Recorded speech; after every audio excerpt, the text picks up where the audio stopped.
Hi friends, welcome back. In today's video, we are going to do some super easy kid-friendly treats, which ended up being a big mess, but nonetheless, some super easy kids treats. And then I also am going to be making or finishing off a Biscoff cheesecake bar that I'm taking to our Christmas lunch tomorrow. And we're doing Dirty Santa. So that's like you're bringing a $25 gift and you can steal it and such. So I decided to go with the brownie mix with the brownie tin and one of those fun spatulas that I got from Walmart. So that's what I'm putting in. And anyway, I'll take you through some of those treats that Hannah and I put together.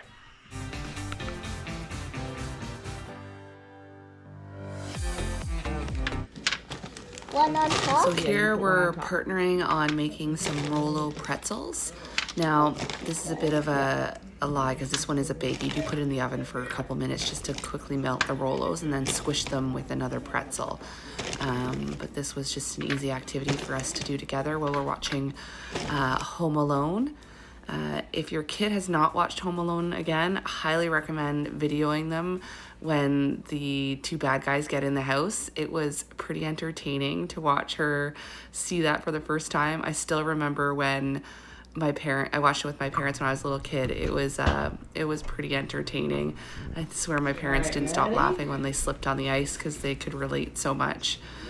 All right, next we're gonna work on some chocolate covered marshmallows, and probably using a fork would be better because we got fingerprints all over them, and just adding some sprinkles. And Hannah loves marshmallows, and it's good.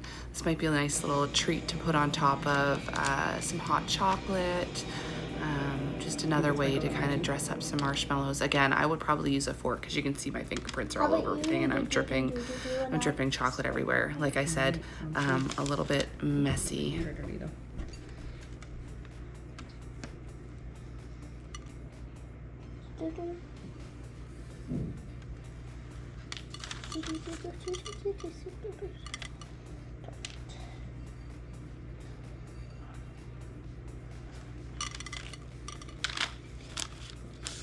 Oopsies.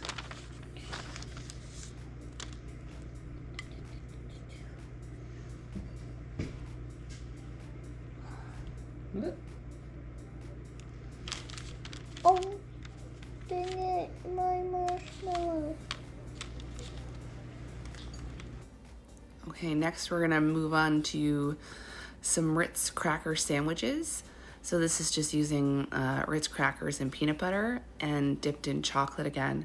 So all the chocolate I'm using today is actually Lindt dark chocolate. I had a bunch left over because we ate all the milk, and I thought, oh, that'll be a good use for it because then it's combined with something that's sweet and savory already, so it'll be good just as a coating chocolate. And it did work quite well, and it did melt up quite fast, so I thought it was a good way to use up some leftover chocolate.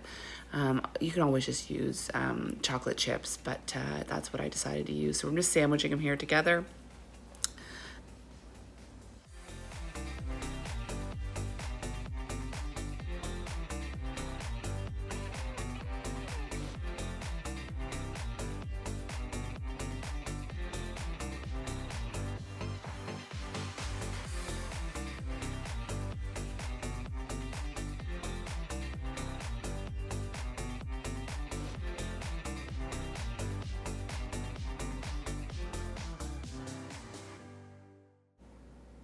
All right, now that's done, it's time to coat them in some chocolate, just using some 2 forks here and putting them on parchment paper. The parchment paper worked really well. They are easy to remove from the parchment paper. I believe the one recipe I did in another video with the cookie truffles, I put them on racks and they stuck, so don't do that. So definitely use parchment paper because it'll help you get them off after. So I'm gonna coat them in some chocolate and add a little sprinkle. And then Hannah comes over eventually and helps sprinkle them up as well. So we've got some that are heavily sprinkled.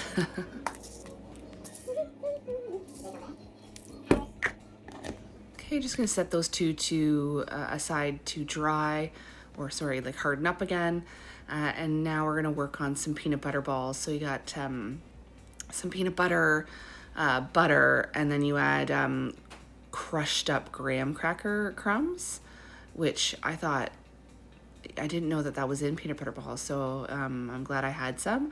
It's funny, I've never really made them that much, but one of my favorite treats at Christmas are peanut butter balls, so I'm happy to make them here and put them in a treat tray.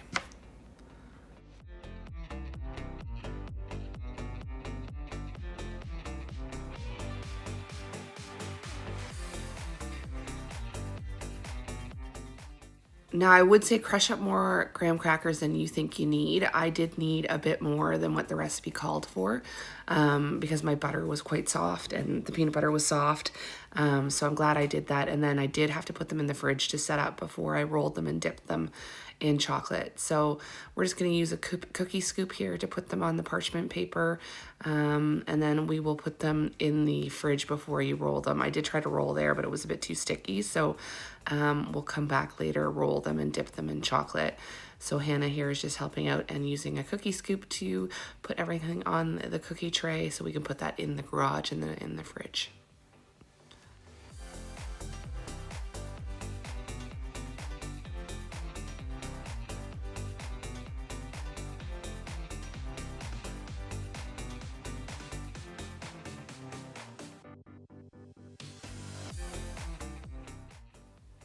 All right, while Hannah finishes that up, I'm gonna get some butter going on the stove to make some festive Rice Krispies. They do have those on sale right now at many local grocery stores, the red and green Rice Krispies. Such an easy treat, but always a favorite. So you need about a quarter cup or half a cup of butter, and then I think 5 cups of marshmallows and 6 cups of Rice Krispies, and then set it and forget it. So we'll just get working on that. You do it over low heat so that it doesn't burn.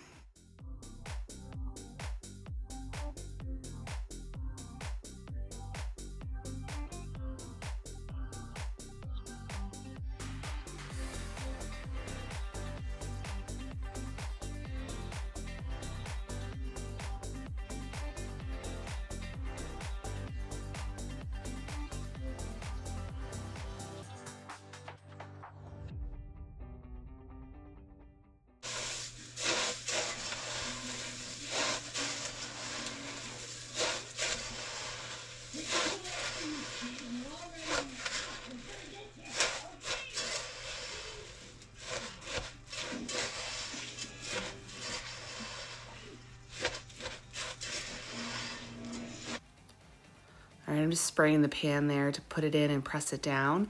I ended up using the spatula to press it down. I did try to use my hands sprayed with cooking spray to push it down, but it all got stuck on my hands. So that trick didn't work. So I just used, I have a pretty firm spatula here and I pressed it all down into the pan.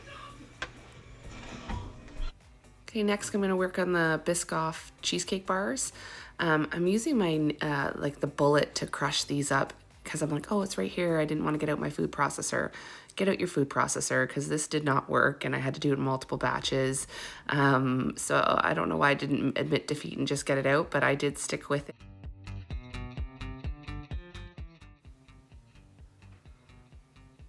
All right, once you have that complete, you add about a quarter cup of butter to the crumbs that you've made with the Biscoff cookies and press it down into a 9x13 pan and put it in the oven for 10 minutes to cook up. And once that's in the oven cooking up, you'll start on the filling, which is 3 softened cream cheese bricks, and adding in some sugar, and I'll get some help coming over here, you'll see.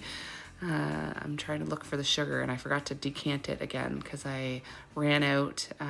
So we're gonna pull out the bag and then Hannah is gonna help me here put it into the mixture.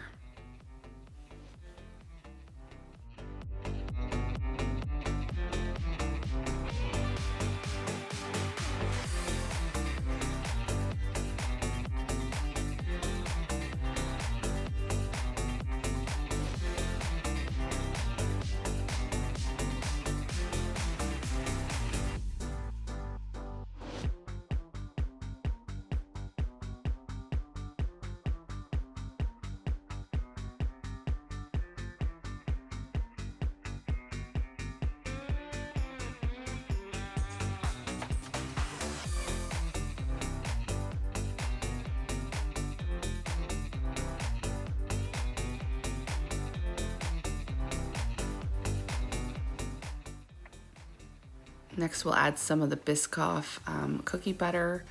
It's about a cup, and then about a half a cup of sour cream gets added as well. And then finally some eggs to complete the mixture for the cheesecake.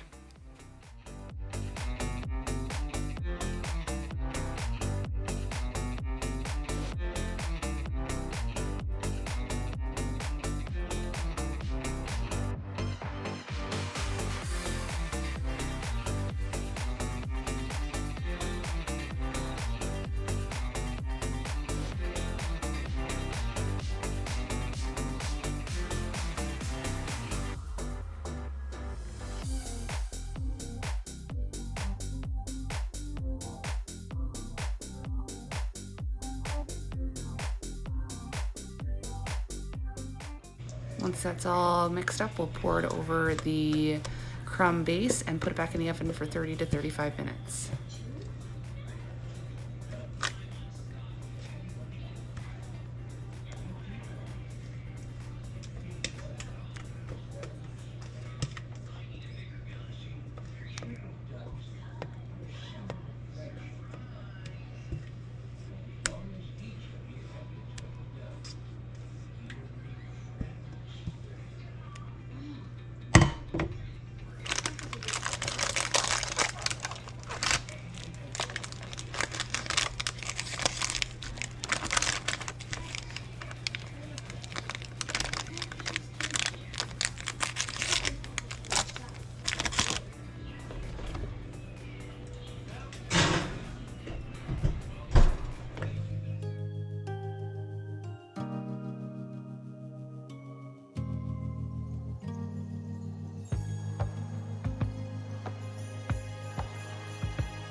Joy